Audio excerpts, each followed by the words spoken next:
नमस्कार दोस्तों, my name is माही और मैं आप सबका अपने इस चैनल पे स्वागत करता हूँ। आज फिर से आपके लिए एक नई वीडियो लेकर आया हूँ, एक नई गज़ल लेकर आया हूँ, एक नई पोइट्री लेकर आया हूँ जो मैंने ही काफ़ी अरसे पहले लिखी थी। मैंने मिर्ज़ा गालिब से एक बात सीखी है क्योंकि मैं उनका बहुत डाई हार्ट फ़ैन हूँ। मैंने उनको बहुत पढ़ा है, बहुत समझा है मैंने उनको। तो मैंने उनसे एक बात सीखी है, वो ना दिखावे वाली शायरी से बहुत नफ़रत करते थे। जो दिखावे वाली जो शायरी होती है ना, जो फेंकी जाती है, थोपी जाती है, उस शायरी से बहुत ज़्यादा नफ़रत करते थे और वही कुछ मेरा हाल है। मैं भी दिखावे वाली शायरी से बहुत नफ़रत करता हूँ और दूर रहने की कोशिश करता हूँ। तो जितनी भी चीज़ें मैं खुद लिखता हूँ, जितनी भी, चाहे वो कोई नज़्म है, गज़ल है, कोई अशार है, कोई शेर है या फिर कोई कविता है, उसको मैं कोशिश करता हूँ कि उसमें सिर्फ सच्चाई से भरे हुए लफ्ज़ों का इस्तेमाल किया जाए। तो मैंने एक गज़ल लिखी थी काफ़ी अरसे पहले, जिसका नाम मैंने रखा था मोहब्बत के मुलाजिम। मुलाजिम का मतलब होता है नौकर। तो इस गज़ल में काफ़ी सारे उर्दू के लफ्ज़ हैं। हो सकता है कुछ लोगों को जो प्रॉपर सिर्फ हिंदी ही जानते हैं, उनको हो सकता है प्रॉब्लम हो समझने में। तो मैं जो मुश्किल लफ्ज़ आएगा उसको मैं आपको हिंदी में ट्रांसलेट करके आपको बता दूंगा कि इसका अर्थ क्या है, इसका मतलब क्या है। तो चलो शुरू करते हैं। बहुत ही अच्छी गज़ल है। मैंने कुछ चीज़ें मेरी पर्सनल लाइफ से उठाई हैं, कुछ चीज़ें जो एक राइटर की फितरत होती है कि वो एटमॉस्फेयर को, अपने आसपास की चीज़ों को एब्जॉर्ब करता है और उसको अपने अंदर समा लेता है। तो यही मैंने भी किया है, अपने आसपास की चीज़ों को अपने अंदर समाने की कोशिश की और उसके बाद उस सब को एक गज़ल के अंदर, एक गज़ल के रूप में उतारने की कोशिश की है। आशा करता हूँ आपको पसंद आएगा। अगर आपको पसंद आता है तो please subscribe this channel and also hit the bell icon for all upcoming updates. तो चलिए शुरू करते हैं। मोहब्बत के मुलाजिम। एक दिन मुझसे पूछा किसी ने, क्या आपकी कोई ख्वाहिश है? एक दिन मुझसे पूछा किसी ने, क्या आपकी कोई ख्वाहिश है? मैंने नम आंखों से हंसते हुए कहा, मैं जिंदा हूँ यही नवाजिश है। मैंने नम आंखों से हंसते हुए कहा, मैं जिंदा हूँ यही नवाजिश है। मेरे कहने का मतलब है कि मैं जिंदा हूँ, यही बहुत बड़ी बात है। अब मैं क्या ही ख्वाहिश करूँगा, मेरी कोई ख्वाहिश नहीं है। उसके आगे मैंने एक बहुत खूबसूरत अशार लिखा है, आप सुनिएगा। और अगर आपको पसंद आता है तो जो भी सबसे ज़्यादा आपको अच्छी लाइन लगती है इस पूरी गज़ल में, उसको कमेंट कर बताइए और मुझे बताइए कि आपको कौन सी लाइन सबसे ज़्यादा अच्छी लगी और रिलेटेबल लगी है। तो सुनिए। हाँ वैसे देखा जाए तो चांद सितारों से मेरी कोई निस्बत नहीं। निस्बत का मतलब रिलेशनशिप, राबता, रिश्ता, संबंध। हाँ वैसे देखा जाए तो चांद सितारों से मेरी कोई निस्बत नहीं, पर एक शख्स से खास वाबस्तगी थी। वाबस्तगी का मतलब ही रिलेशनशिप होता है, रिश्ता होता है, राबता होता है, संबंध होता है। तो मैं कहना चाहता हूँ, हाँ वैसे देखा जाए तो चांद सितारों से मेरी कोई निस्बत नहीं। चांद सितारों से मेरा कोई रिश्ता नहीं, मेरा कोई कनेक्शन नहीं। हाँ वैसे देखा जाए तो चांद सितारों से मेरी कोई निस्बत नहीं, पर एक शख्स से खास वाबस्तगी थी जो सूरत महविश है। महविश का मतलब चांद होता है। तो कहने का मतलब, वैसे देखा जाए तो मेरी चांद सितारों से कोई निस्बत नहीं है, मेरा कोई रिश्ता नहीं, कोई कनेक्शन नहीं है, पर एक शख्स से खास रिश्ता था जो दिखने में चांद जैसा था, जो सूरत महविश है। महविश का मतलब चांद होता है। मुझे दिल से फैसले लेने की आदत है, थोड़ा ज़्यादा जज्बाती हूँ और ये मुनाफिकों का ज़माना है। मुनाफिक मतलब होता है जो दो तरफा लोग होते हैं, जिनके कई चेहरे होते हैं, कई रंग होते हैं, कई रूप होते हैं, कई नज़रिए होते हैं, कई बात करने के लिए आवाज़ें होती हैं। ये जो तरह तरह के लोग होते हैं जो एक ही शख्सियत में दुनिया भर के भरे हुए होते हैं, दुनिया भर के चेहरे होते हैं, मुखौटे होते हैं, इन लोगों के बारे में लिखा है, मुझे दिल से फैसले लेने की आदत है, थोड़ा ज़्यादा जज्बाती हूँ और ये मुनाफिकों का ज़माना है। दो तरफा लोगों का ज़माना है, कई चेहरे वाले लोगों का ज़माना है, कई रंग रूप वाले लोगों का ज़माना है, बुरे लोगों का ज़माना है और ये मुनाफिकों का ज़माना है। सो मेरी ज़िंदगी में गर्दिश है। गर्दिश का मतलब परेशानियाँ हैं, मुसीबतें हैं।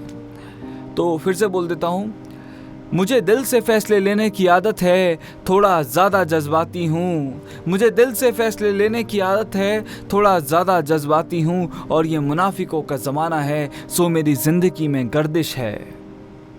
मोहब्बत के मुलाजिम, जो कि इस गज़ल का नाम भी रखा है मैंने, मोहब्बत के मुलाजिम।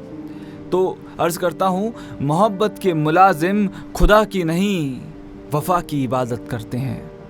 मोहब्बत के मुलाजिम खुदा की नहीं वफ़ा की इबादत करते हैं। मैं जिसमें अपने अश्कों को छुपाता हूँ, आंसुओं को छुपाता हूँ, दर्दों को छुपाता हूँ। मैं जिसमें अपने अश्कों को छुपाता हूँ, वो ज़ख्मों की बारिश है। सुनिएगा, गहराई को समझिएगा क्या मैंने कहना चाहा है। और ये मैंने किसी बंदे को देखा था जो बारिश में खड़ा था और काफ़ी ज़्यादा चीख कर रो रहा था। तो एकदम से उसकी उस सिचुएशन को देखकर, राइटर की सबसे बड़ी खासियत यही होती है, उसकी सिफ्त, उसकी खूबी यही होती है कि वो दूसरे के दर्द को अपना बना लेता है पल भर के अंदर ही। वही मैंने किया। मोहब्बत के मुलाजिम खुदा की नहीं वफ़ा की इबादत करते हैं, वफ़ा की इबादत करते हैं। मैं जिसमें अपने अश्कों को छुपाता हूँ, वो ज़ख्मों की बारिश है। वो ज़ख्मों की बारिश है जिसमें मैं अपने आंसुओं को छुपाता हूँ। बहुत गहरा शेर था। आशा करता हूँ कि आपको समझ आया होगा और पसंद भी आया होगा। आगे सुनिए। ये कैसा हुज़्न है ज़हन में मेरे। हुज़्न मतलब बहुत बड़ा दुख, बहुत बड़ा दुख। समंदर हो जितना, आसमान हो जितना, बड़ा दर्द, बड़ा दुख, बड़ी तकलीफ। ये कैसा हुज़्न है ज़हन में मेरे कि खुद पे ही आती है हंसी। ये कैसा हुज़्न है ज़हन में मेरे कि अब खुद पे ही आती है हंसी। सांसें भी अटक जाती हैं, सांसें भी अटक जाती हैं सीने में। खुदा जाने ये कैसी खलिश है, खुदा जाने ये कैसी खलिश है। सांसें भी सीने में अटक जाती हैं। आगे सुनिए। अब जो बिस्मिल हो गए हम, अब जो बिस्मिल हो गए हैं हम, ये हमें इश्क करने की जज़ा मिली।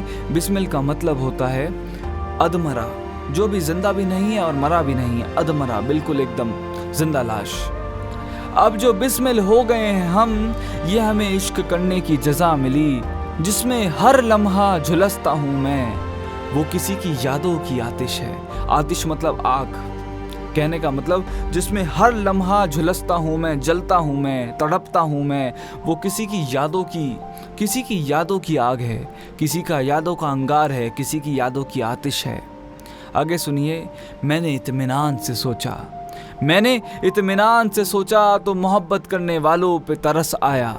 मैंने इत्मीनान से सोचा तो मोहब्बत करने वालों पे तरस आया। बेचारों की बेमंजिल रास्तों पर, बेचारों की बेमंजिल रास्तों पर जिंदगी भर की जुम्बिश है।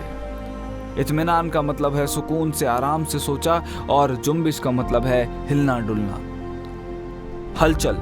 तो मैं इस शेर के द्वारा, इस अशार के द्वारा ये बताना चाहता हूँ, मैंने इत्मीनान से सोचा तो मोहब्बत करने वालों पे तरस आया।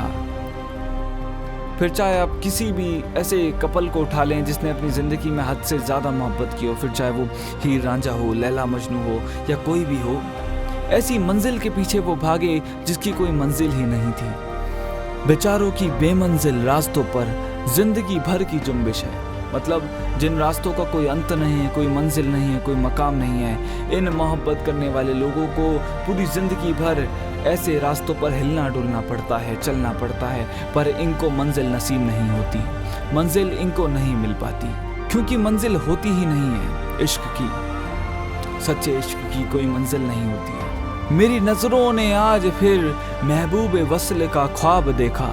फिर से सुनिएगा। मेरी नज़रों ने आज फिर, मेरी नज़रों ने आज फिर महबूब वस्ल का ख्वाब देखा। महबूब वस्ल का मतलब महबूब से मिलने का, जिससे आप मोहब्बत करते हैं, जिससे आप प्रेम करते हैं, उस लवर से मिलने का, उस लड़की से या उस लड़के से मिलने का। मेरी इन नज़रों ने आज फिर महबूब वस्ल का ख्वाब देखा। कुछ नई सी बेचैनी, बेकरारी, बेताबी, कुछ अलग सी कशिश है, कुछ अलग सी कशिश है। ये दुनिया बहुत मसलहत हो गई। मसलहत मतलब तेज़ हो गई, बुद्धिमान हो गई। ये दुनिया बहुत मसलहत हो गई, मैं शायद काफ़ी पीछे रह गया।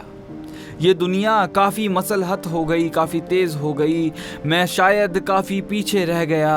और आगे सुनिएगा, वफ़ा की तवक्को बेवफ़ाओं से लगाई। वफ़ा की तवक्को मतलब उम्मीद, तवक्को मतलब उम्मीद। वफ़ा की तवक्को बेवफ़ाओं से लगाई, हाँ मुझ में कम दानिश है। दानिश का मतलब बुद्धि, मुझ में कम ज्ञान है। अरे मैंने वफ़ा की तवक्को, वफ़ा की उम्मीद बेवफ़ाओं से लगाई है, तो मुझ में कम ही बुद्धि होगी, मुझ में कम ही ज्ञान होगा। तो वही मैंने आप इसमें इस शेर में, इस अशार में बताने की कोशिश की है। ये दुनिया बहुत मसलहत हो गई, मैं शायद काफ़ी पीछे रह गया। वफ़ा की तवक्को बेवफ़ाओं से लगाई, हाँ मुझ में कम दानिश है। आगे सुनिए, वैसे तो एक शख्स पे मर के अब कुछ दिन और जीने की ख्वाहिश है। वैसे तो एक शख्स पे मर के अब कुछ दिन और जीने की ख्वाहिश है, मगर ये तो फरेबियों का दौर है। सुनिएगा ज़रूर, मगर ये तो फरेबियों का दौर है, आशिकों की कहाँ अर्जिश है। अर्जिश का मतलब कीमत। ये फरेबियों का दौर है, बेवफाओं का दौर है, आशिकों की कहाँ कोई कीमत है, कहाँ कोई अहमियत है, उनको कौन पूछता है। पागल घोषित कर दिया जाता है आशिकों को। तो इसी के साथ मेरी ये गज़ल समाप्त होती है, ख़त्म होती है। और मैं उम्मीद करता हूँ कि आपको कुछ ना कुछ इसमें से सीखने को ज़रूर मिला होगा। मैं इस चैनल पर अपनी लिखी जितनी भी गज़लें लाऊंगा, सिर्फ गज़लें, वो गज़लें आपको कुछ ना कुछ सिखाएंगी या ज़िंदगी के बारे में कुछ बहुत गहरी बातें बताने की कोशिश करेंगी, बहुत बारीक बातें बताने की कोशिश करेंगी। पर जो मेरी नज़में होंगी या जो मेरे नगमे होंगे या मेरे अशार या शेर व शायरी, उसमें ह्यूमर भी हो सकता है, रोमांटिज़म भी हो सकता है, वो अलग अलग टॉपिक से होंगे। पर जो मेरी गज़लें होंगी वो काफ़ी ज़्यादा गहरी होंगी, क्योंकि उसमें मैं पूरा डूब जाता हूँ और ज़िंदगी को भरने की कोशिश करता हूँ। अपने आसपास की जो मैं महसूस करता हूँ या एब्जॉर्ब करता हूँ, उसको पन्नों पर उतारने की कोशिश करता हूँ। तो आशा करता हूँ कि आपको भी बहुत पसंद आया होगा, और अगर पसंद आया है तो प्लीज़ इस चैनल को सब्सक्राइब कीजिए और इस वीडियो को लाइक भी कर दीजिए, ताकि मुझे और मोटिवेशन मिले और मैं और अच्छे अच्छे कंटेंट को आपसे रूबरू कराता रहूँ। तो thank you for watching this video, take care, bye bye.